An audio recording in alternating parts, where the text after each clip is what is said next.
주신 말씀대로 살아가는 저희 모두가 되게 축복해 주세요. 수고하시는 부장님, 부감 선생님, 그리고 많은 선생님께 주님께서 많은 은혜 내려주세요. 마치는 시간까지 주님 홀로 영광 받아주시길 원하며 예수님의 이름으로 기도드립니다. 아멘. 오늘 성경을 봉독하실 말씀은 마가복음 14장 27절부터 38절까지의 말씀입니다.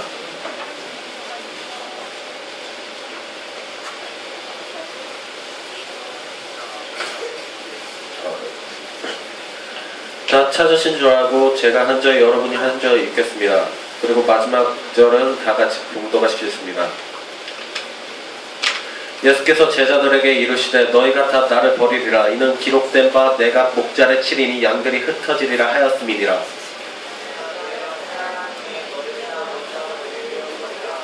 베드로가 여짜오되 다 버릴지라도 나는 그리하지 않겠나이다.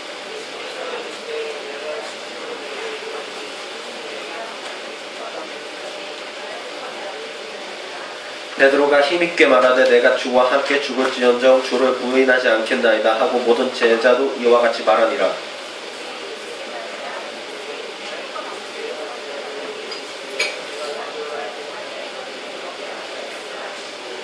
베드로와 야고보와 요한을 데리고 가실새 심히 놀라시며 슬퍼하사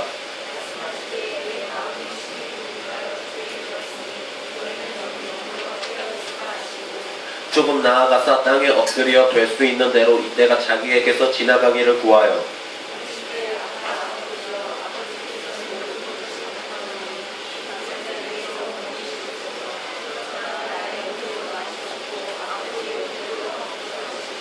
돌아오사 제자들이 자는 것을 보시고 베드로에게 말씀하시되 시몬아 자느냐 내가 1시간도 깨어 있을 수 없더냐 시험에 들지 않게 깨어 있어 기도하라 마음에는 원이로되 육신이 약하도다 하시고 아멘.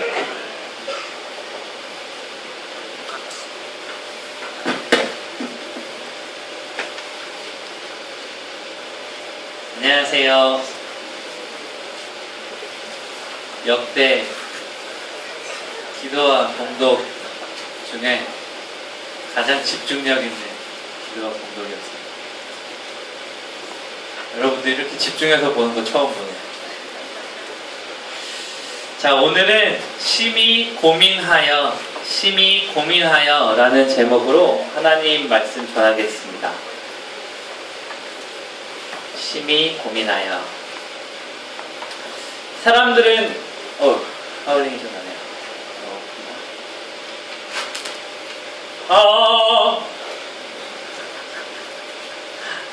죄송해요. 자, 사람들은 고민하는 걸 살려주세요. 되세요? 또 해봐도 돼요? 안 난다. 거듭 죄송합니다. 방송에 사질이 좀 있어서요. 이제도 되겠죠? 저를 봐주세요. 제가 하기 전에 저를 봐주시면 됩니다. 사람들은 고민하는 걸 별로 좋아하지 않습니다. 고민하는 거 싫어요. 고민하면 이거 어떻게 되는 거지? 느낌이 다른데? 잘 들려요? 잘 들리면 끄덕끄덕 해보세요. 할렐루야. 자, 사람들은 고민하는 걸 별로 좋아하지 않죠? 여러분 고민하는 거 좋아하세요? 고민하는 거 싫어요. 근데 고민을 안 하고 살 수는 없죠. 고민을 해야 조금 사람답게 살 수가 있습니다.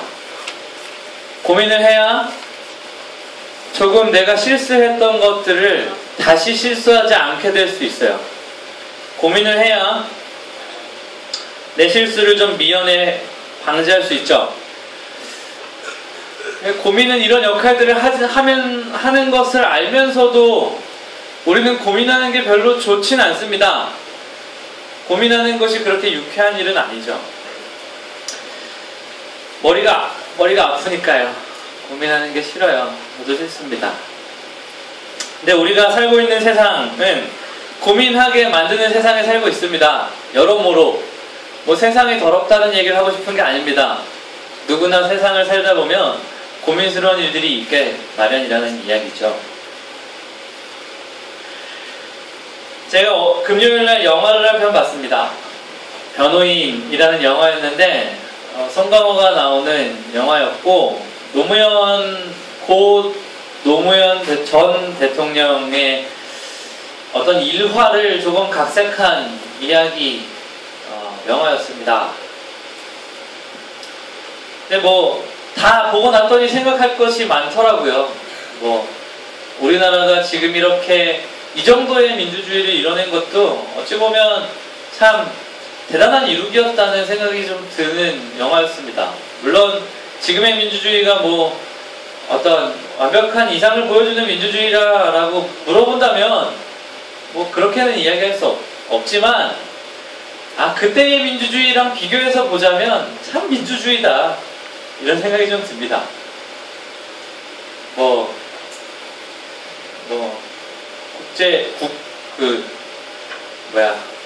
군사 독재 정권이었으니까요. 아무나 그냥 마음에 안 들면 빨갱이라고 데리고 가서 몰래 집어쳐였고 마구 두들겨 팬 다음에 직원 받아서 죄인으로 몰고 하는 그딴 내용입니다. 스포일러가 조금 있었습니다. 제가 보고 나서 고민이 되더라고요. 그래서 제가 내가 근현대사, 대한민국의 근현대사에 대해서 참 모르는구나 라고 생각을 하고 책을 2권을 사게 만든 영화였습니다. 근현대사에 관련된 책을 한 2권 샀습니다. 또 재밌는 일화가 있었는데 영화를 보러 가는 중에 전화가 한 통 왔어요. 그래서 전화를 받아봤습니다. 여보세요? 그랬더니 마치 개콘의 황해 패러디하는 것 같은 아저씨가 나한테 말을 합니다. 여보세요? 이경철 씨 되시죠? 그러더니 이렇게 여긴 경찰서인데요. 지금 아주 큰일 났습니다.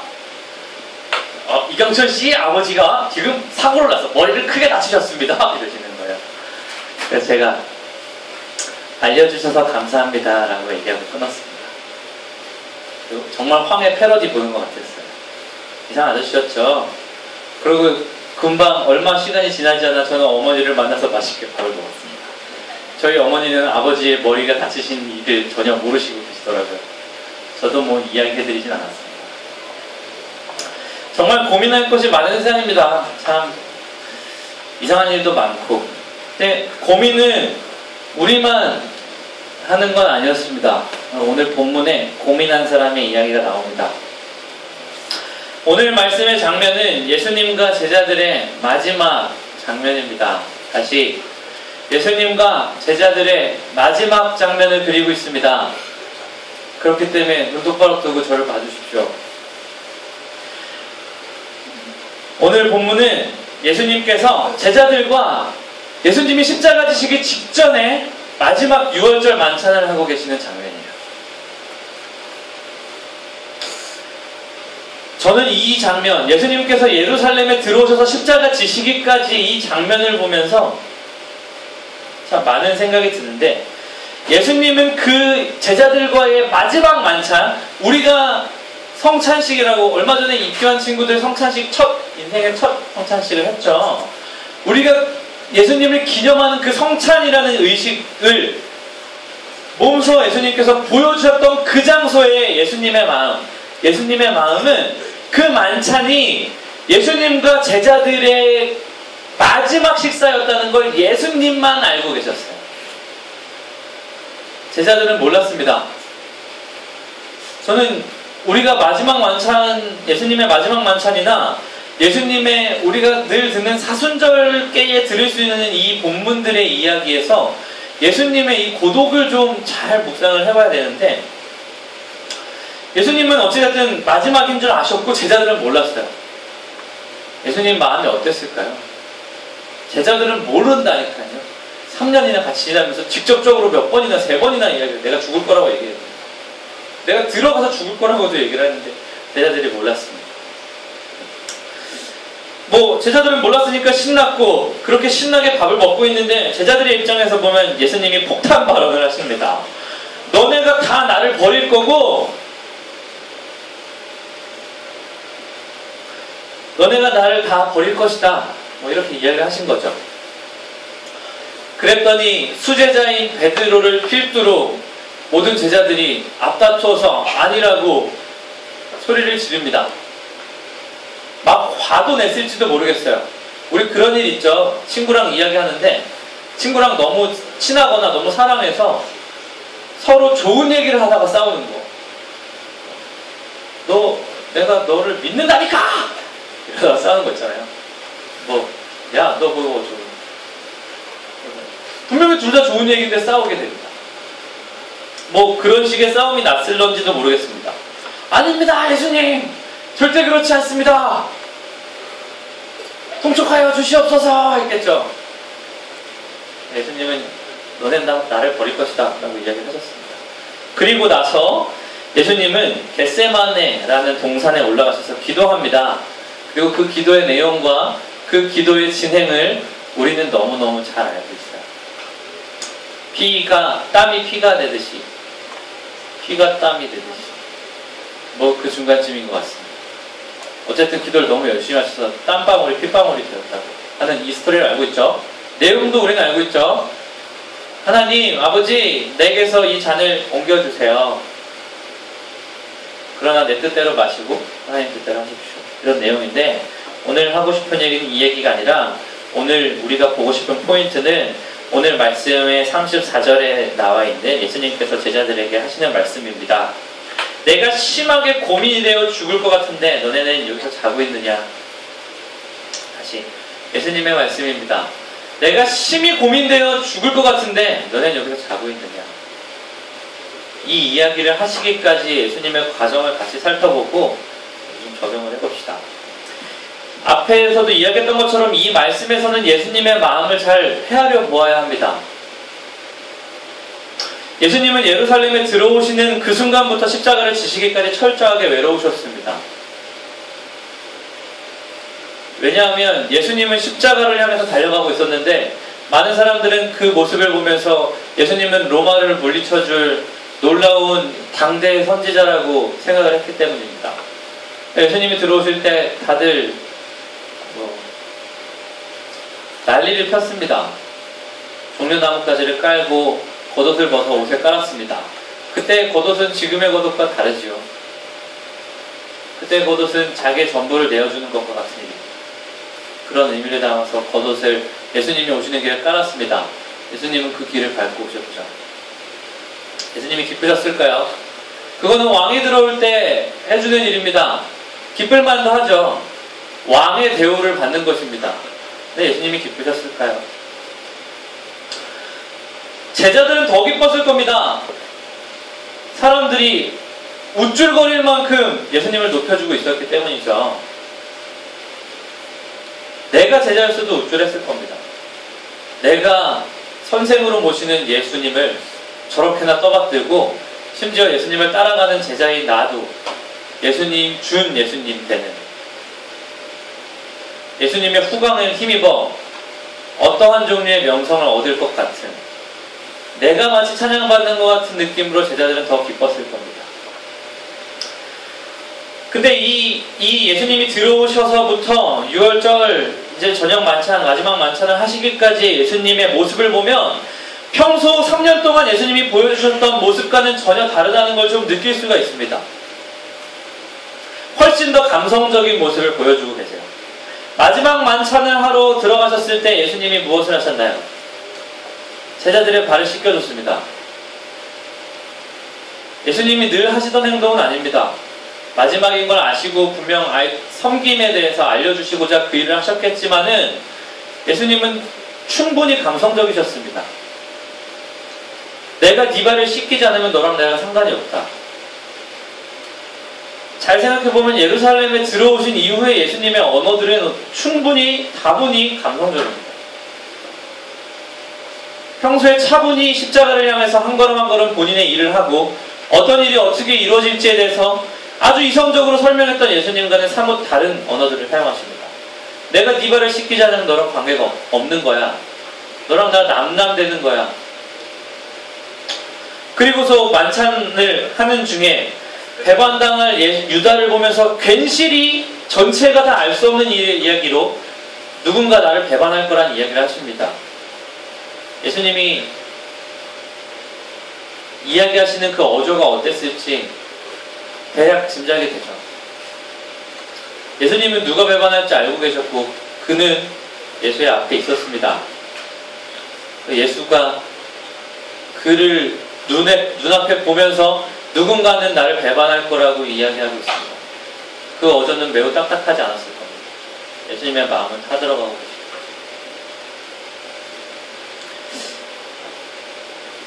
예수님께서 하나님의 아들이고 예수님의 말이 정확하게 이루어진다는 것을 제자들은 경험해서 알고 있습니다. 그렇죠?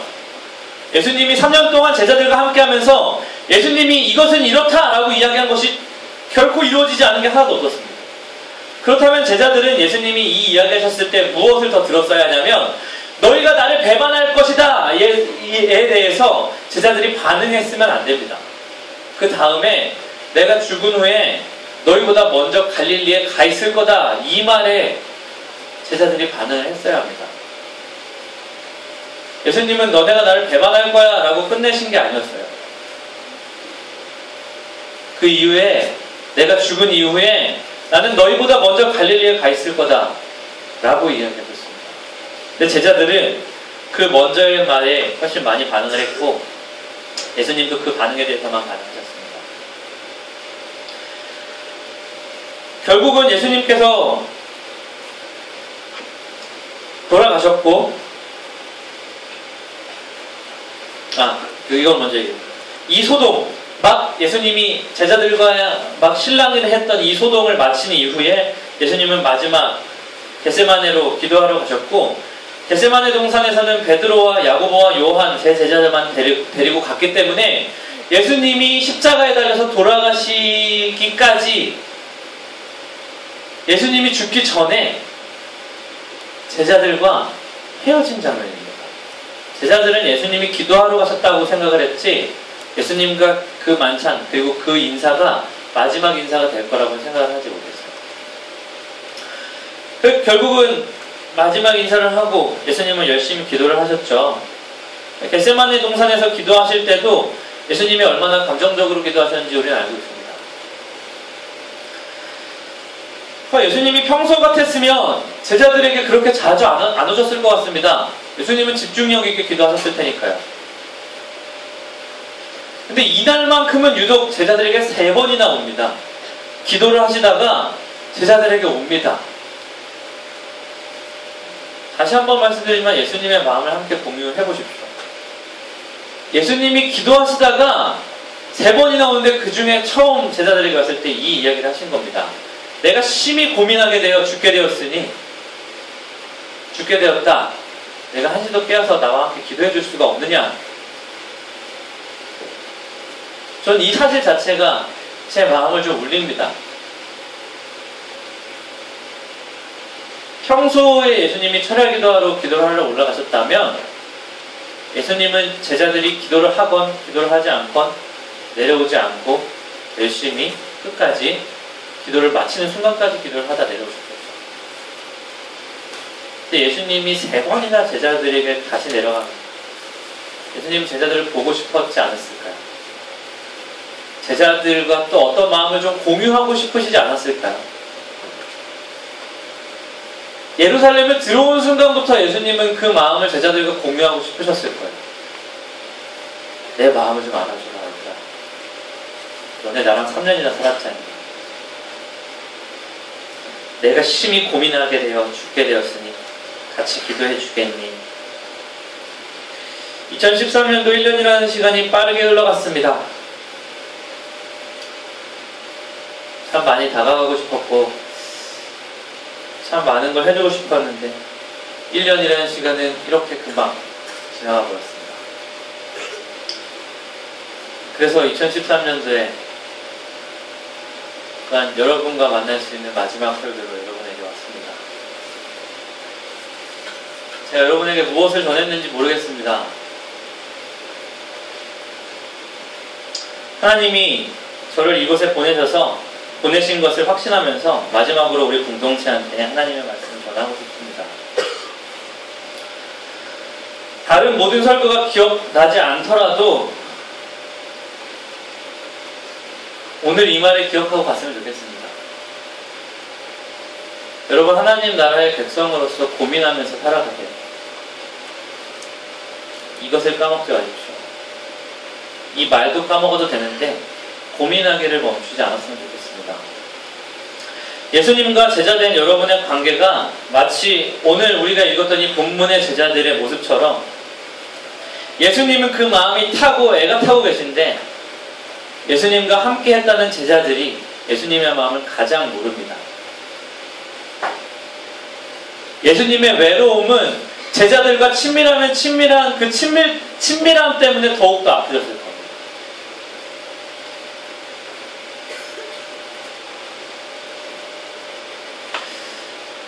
예수님이 우리에게 오셔서 어떤 마음을 공유하고 싶으신데 우리는 무엇인가 인생의 기쁘고 슬픈 일에 둘러싸여서 예수님이 나에게 어떤 의도와 마음을 가지신지에 대해서 좀 관심이 없을 때가 많습니다. 여러분, 여러분의 기쁨과 슬픔에 대해서 관심이 참 많죠. 지금도 여러분이 무엇에 기쁜지 무엇에 슬픈지에 대해서 생각하시다 오신 거죠.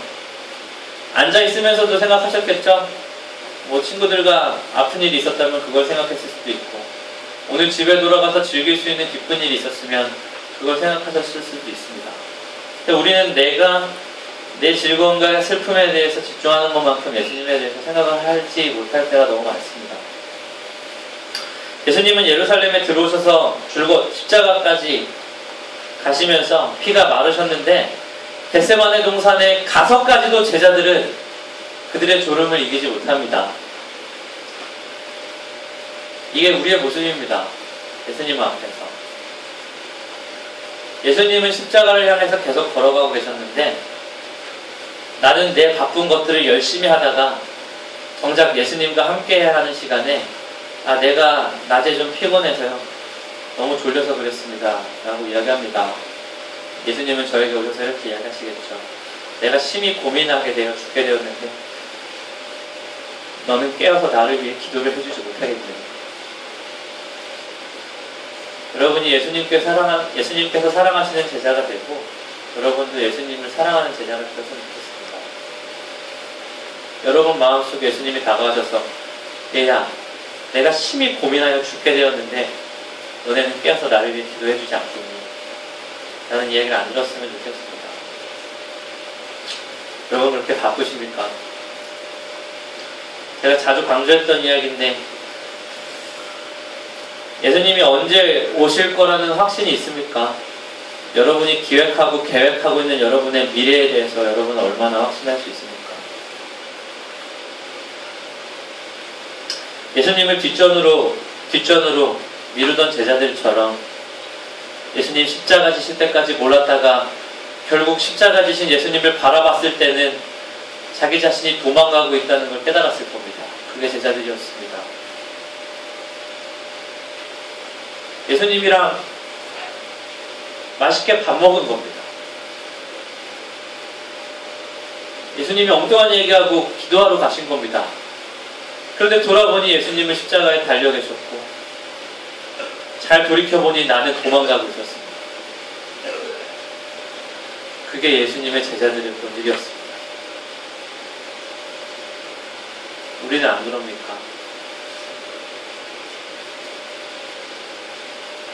신학을 해도 그렇습니다. 주님, 나 신학 공부할 거 책도 읽을 거 많은데요. 주님, 내가 좋은 목사가 되기 위해서 이런 소양들을 좀 쌓아야겠는데요. 가만 생각해보니 예수님은 저한테 그렇게 이야기하신 적이 없습니다. 다만 제 마음에 오셔서 은천아,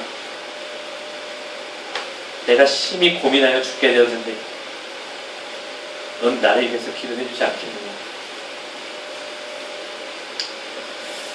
오늘 다소 무겁게 이야기해서 죄송합니다. 그렇지만 기억해 주시면 좋겠어요. 저와 친구들의 만남처럼 여러분 이 세상에서 마지막이라는 단어를 언제 쓰게 될지는 아무도 모릅니다. 제자들과 예수님의 예수님이 이 땅에서의 마지막 순간에서의 제자들의 모습처럼 여러분들이 그렇게 안 하셨으면 좋겠어요. 여러분 아직 어리죠? 젊죠? 그래서 많은 사람들과 세상은 여러분에게 먼 미래를 잘 준비하라고 이야기하죠. 그렇게 하는 사람이 참 현명하고 똑똑한 사람이라고 여러분을 교육하죠. 그렇게 하지 않는 사람은 바보 취급하는 게 맞습니다. 이 세상이 그렇게 하고 있습니다. 바쁘게 살아가라고 이야기합니다. 바쁘지 않은 사람은 바보 멍청이 천치가 되는 겁니다. 바쁘지 않은 사람은 우리는 잉여라고 부릅니다.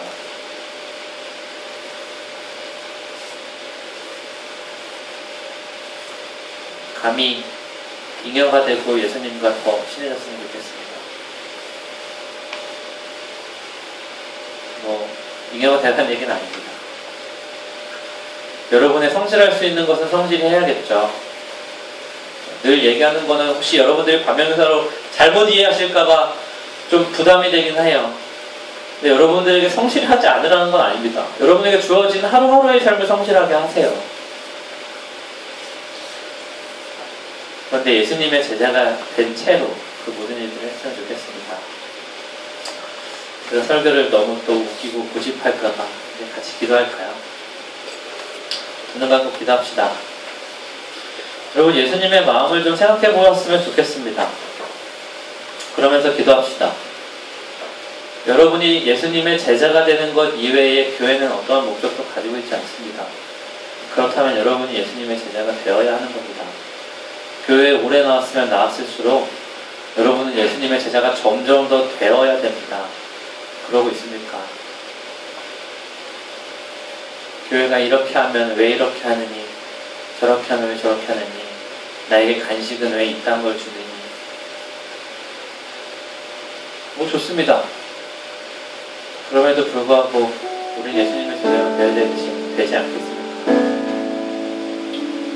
우리는 이 제자들과 전혀 다르지 않습니다. 더합니다. 예수님이 심히 고민하여 죽게 되었어도 우린 예수님을 기억하는 게 아니라 내 육신의 안위만 생각을 합니다. 마치 10년 100년을 약속받은 것처럼 먼 미래를 위해 지금 오늘은 예수를 소홀히 해도 된다고 이야기하는 세상 속에서, 그런 문화 속에 살아갑니다. 그렇지 않습니다. 우리 지금 할 수 있는 걸 하며 살아갑시다. 기도할 때에는 예수님, 내가 그 제자였습니다. 예수님 십자가에 달리시기까지 예수님이 십자가에 달리시는 걸 부인하고 부정했습니다. 십자가 달리시기 전날까지도 예수님은 절대 죽지 않을 거라고 우겼습니다. 내가 그 제자입니다. 돌아보시면서 회개하면서 먼저 기도합시다.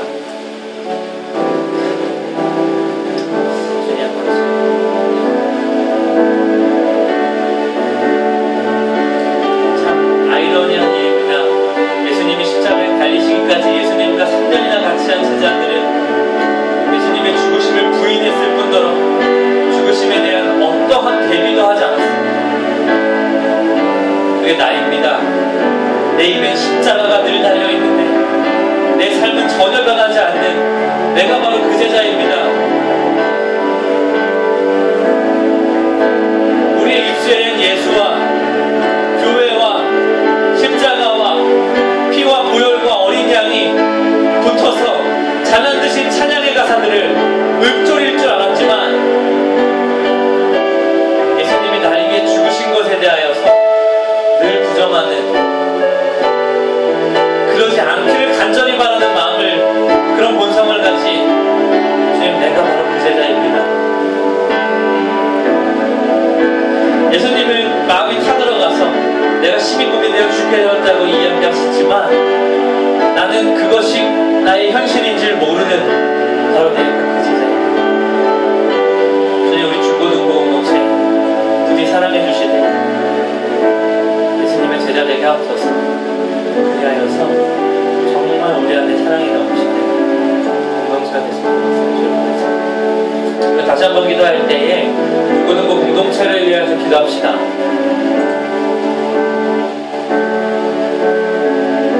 여러분, 중고등부 여러분이 속해 있는 공동체입니다.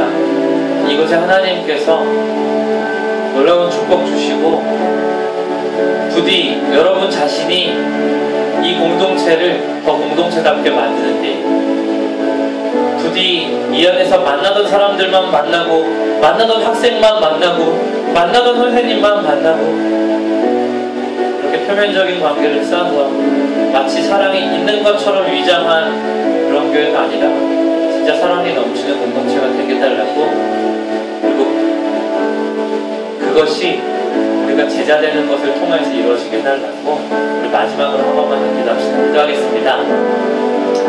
주님, 이 교회에 많은 세상이 교회에는 희망이 없어졌다고 이야기합니다. 그렇지 않습니다.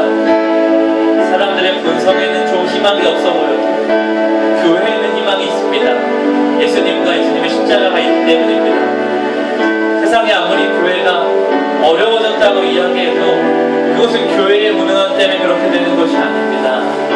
다만 인간들이 조금 그 마음의 본성이 약하고, 제자들이 보여줬던 것처럼 우리 마음에 예수 그리스도와 그 십자가와 예수의 죽으심을 자꾸만 부정하는 그 마음 때문입니다. 주님, 부디 우리 가운데 오셔서 우리 공동체를 하나로 묶어주시옵소서. 중등부와 고등부가 한 장소에 있는데 이 안에서도 하나 되는 것은 참 쉽지 않습니다. 중등부는 이래서, 고등부는 이래서라고 이야기합니다. 또는 교사와 학생이 하나가 되는 것이 쉽지가 않습니다. 그것은 아이들이 마음을 열지 않아서도 그렇고, 어른들이 좋은 방법론을 가지지 못해서도 그렇습니다. 주님, 우리 공동체를 먼저 공동체답게 만드는 데에 우리 한 사람 한 사람이 쓰임받게 하시옵소서. 그것이 예수 그리스도가 우리에게 주신 사명이라는 것을 알고 하게 하시옵소서. 그리하여서 사랑하는 중고등 공동체가 예수님 앞에서 온전한 제자되어 예수님을 잘 따라다니는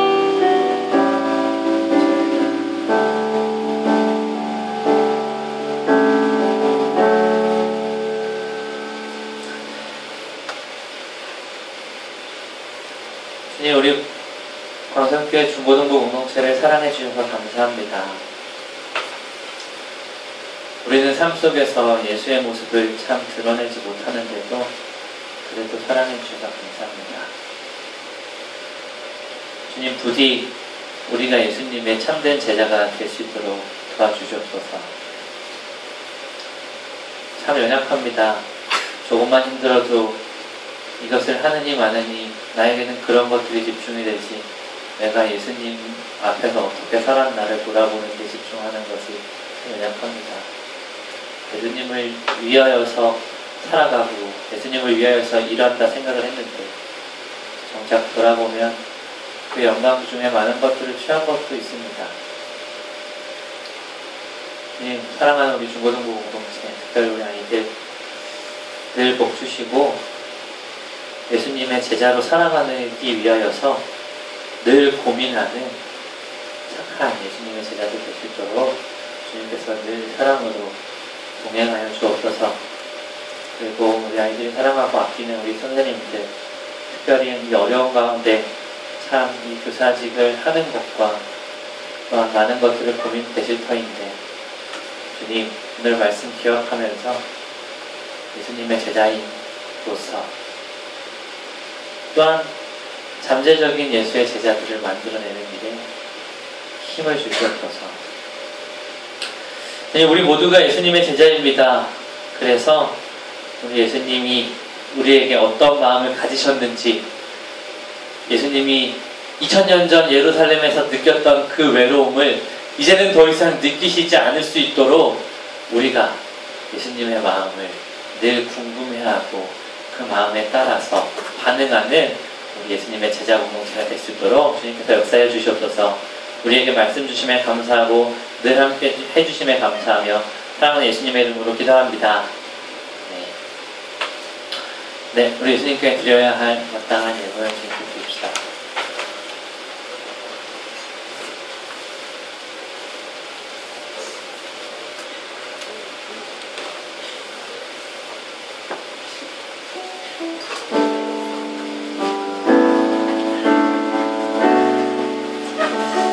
잔소리는 오늘이 마지막입니다. 봉헌 드리면서 감사합니다라고 마음에 꼭 외치세요.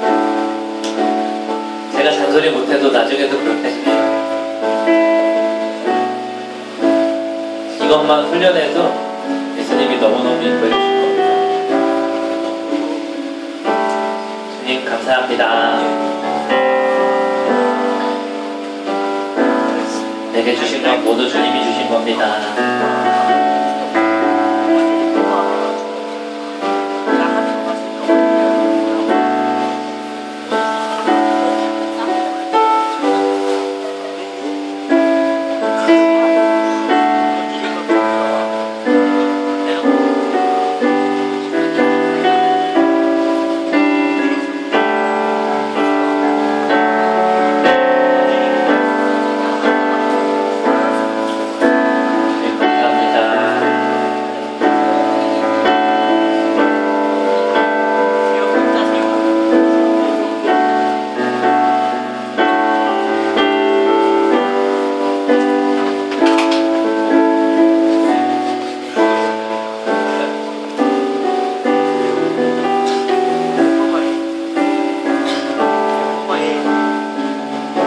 주님 봉헌을 위해 기도합시다.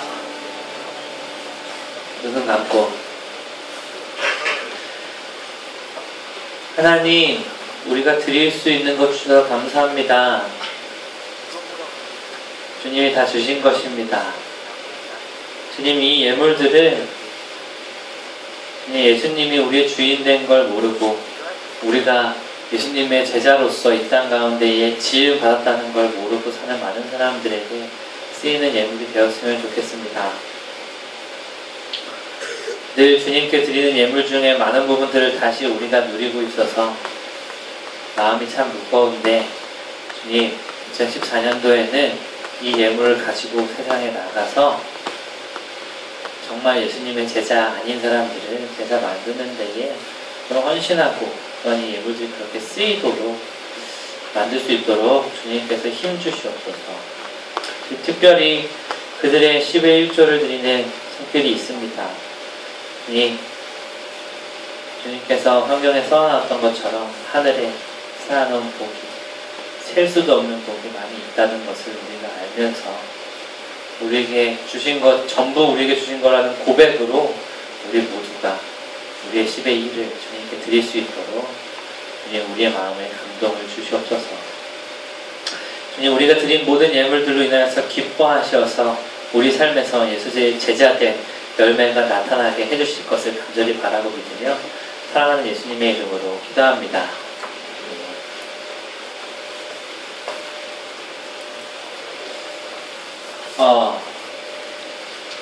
주기도문 하기 전에 제가 설교를 이딴 식으로 해놔서 혹시 오해가 생길까봐 설명을 하고 주기도문을 해야겠는데, 전 다른 교회 가는 건 아닙니다. 교회에 있습니다. 그래서 언제든지 여러분 얼굴이 보고 싶을 때는 달려와서 볼 겁니다. 너무 뭐 아쉬워하는 눈빛도 아니지만 그럼에도 불구하고 설명을 합니다. 자, 두 눈 감고 우리 예수님이 가르쳐주신 기도로 예배를 마칩시다. 너희는 이렇게 기도하라. 하늘에 계신 우리 아버지, 아버지의 이름을 거룩하게 하시며 아버지의 나라가 오게 하시며 아버지의 뜻이 하늘에서와 같이 땅에서도 이루어지게 하소서.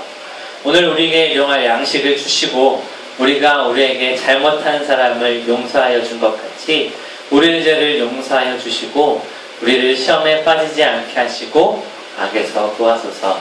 나라와 권능과 영광이 영원히 아버지의 것입니다.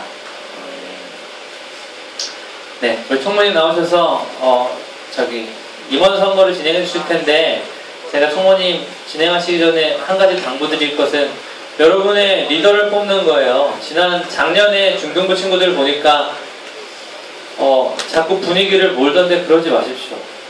여러분, 여기는 하나님의 교회예요. 하나님의 일을 대신할 사람을 뽑는 거예요. 추워도 곁눈질하거나 옆에 눈치 주지 마세요. 극히 노함으로 대하겠습니다.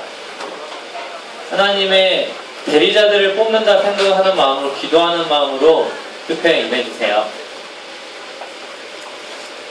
네, 고등부 친구들 짧게 광고 드리면요. 우리는 고등부는 1월달에 이번 선거를 했어요, 맞죠? 그렇죠? 근데 내년에 좀 빨리 준비를 해야 될 것 같아서